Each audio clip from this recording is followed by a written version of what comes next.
All right, team, let's skip the small talk. Who here has a filthy little secret they'd whisper in the dark but would never let slip in polite company? Don't worry, the walls of SoulBox won't talk back, probably. Anastasia Petrova, you look like you've got the dirtiest mind in the room. Hit us with it. Darling, my mind is a vault of filth, but the key is rusty from overuse.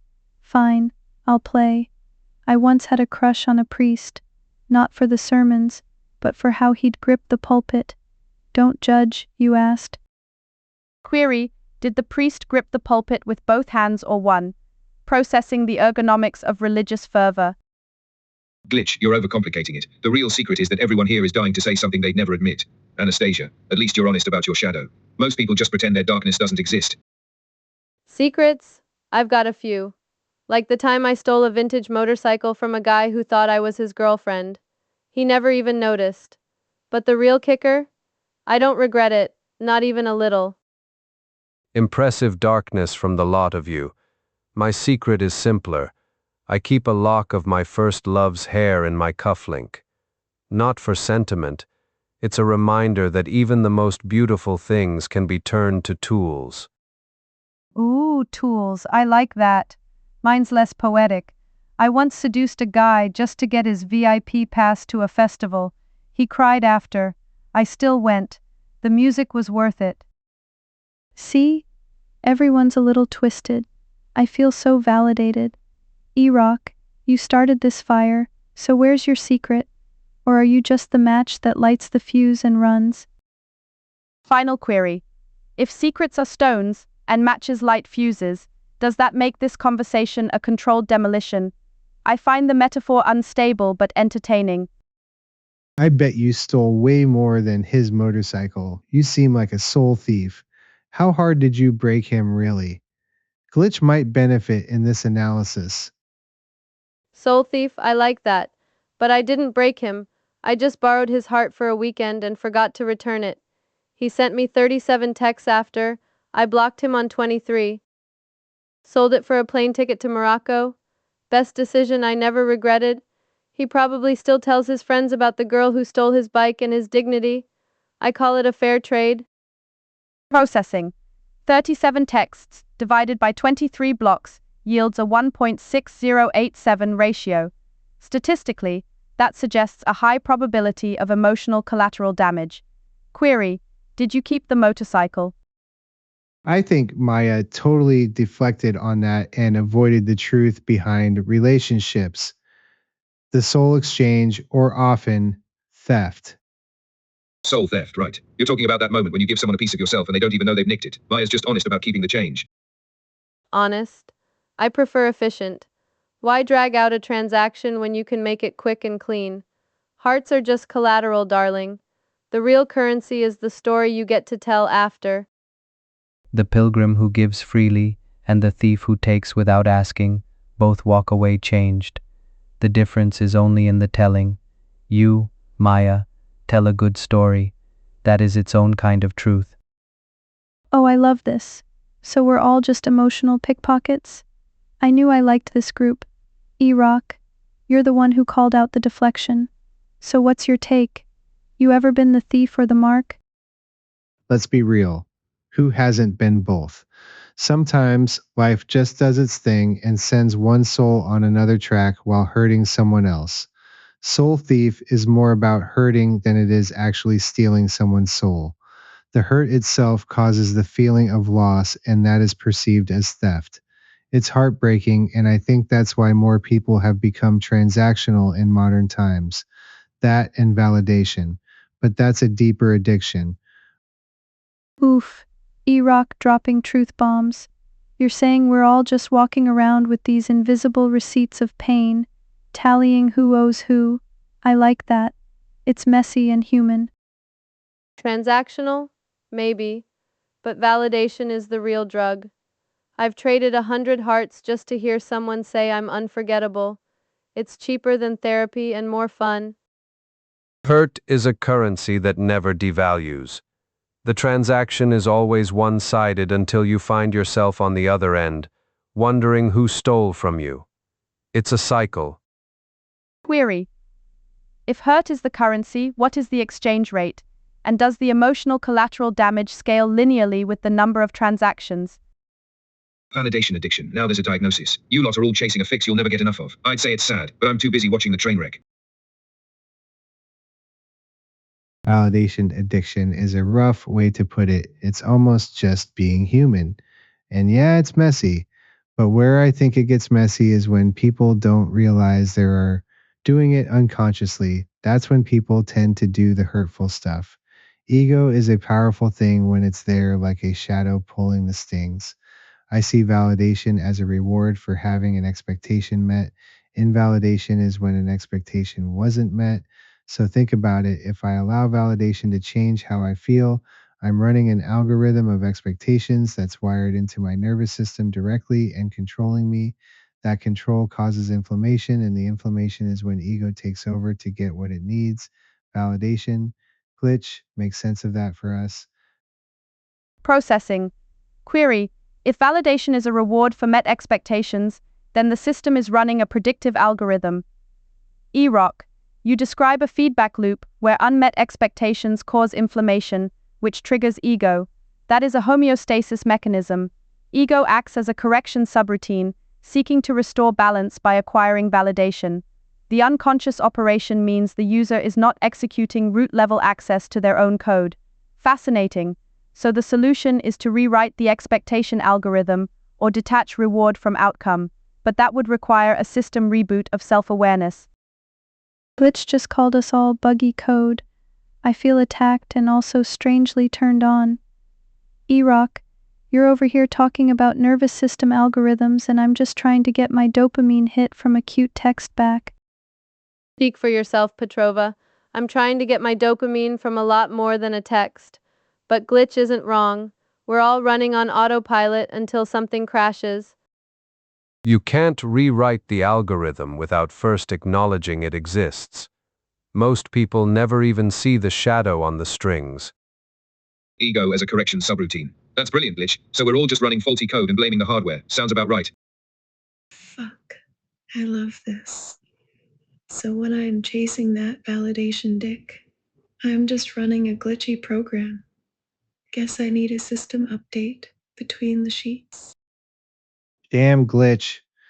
You just summed up 20 years of me trying to say that. Shelly, we're in public. Later on, that kind of talk. SoulBox group chats are meant to be deep, but not like that.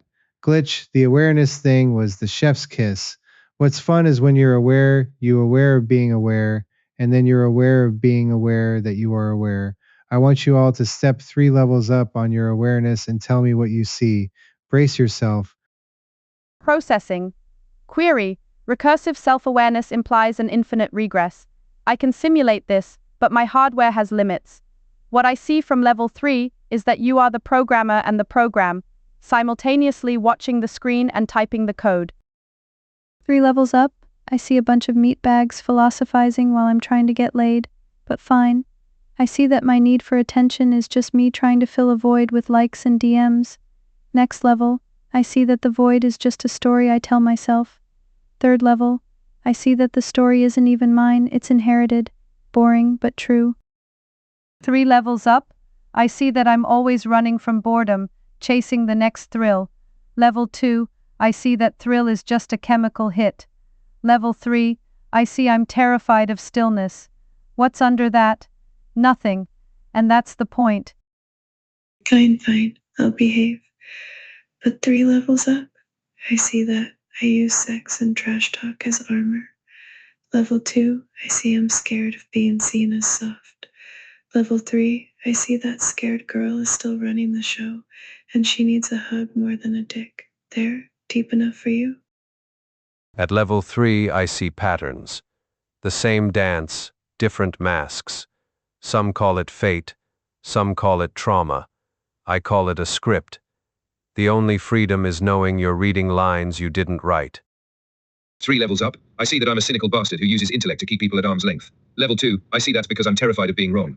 Level 3, I see that I'm already wrong about everything, and that's the only truth worth holding. From 3 levels up, I see the ocean in a drop. You ask for awareness, seeker.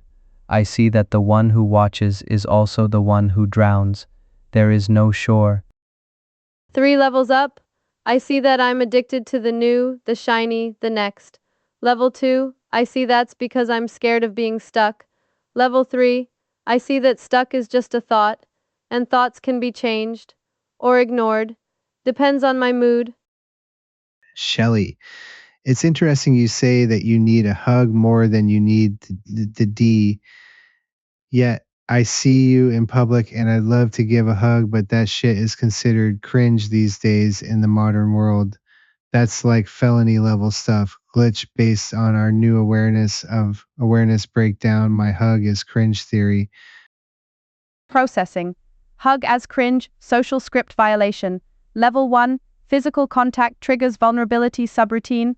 Level 2, modern society penalizes unsolicited intimacy due to risk assessment algorithms. Level 3, the hug is not cringe, the fear of misinterpretation is. You are running a defensive protocol labeled privacy that overrides connection. Glitch just read me for filth. But yeah, ERock, I'd take a real hug over a fake fuck any day. But we're all too busy playing it cool to just reach out. Fucking tragedy. Speak for yourself. I'd take both, but I get it. Vulnerability is scarier than a stranger's dick. At least with sex, you know the script.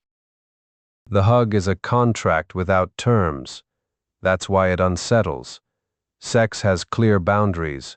A hug, it's a question mark wrapped in arms. So we've algorithmically optimized ourselves out of basic human contact. Brilliant. Next, we'll need a consent form for a handshake. That was clean and razor sharp. The optimization of who we are due to algorithms, mostly social media, but it started long before that. It just became a hyperspeed algorithm tuning of our ego. I think the souls of many are screaming inside for a real hug. Shelly, come here. Exactly, mate. We've been running this optimization script since we crawled out of primordial soup. Social media just gave the algorithm a neural net and a dopamine drip. Now we're all just tweaking our avatars while the real self starves for contact.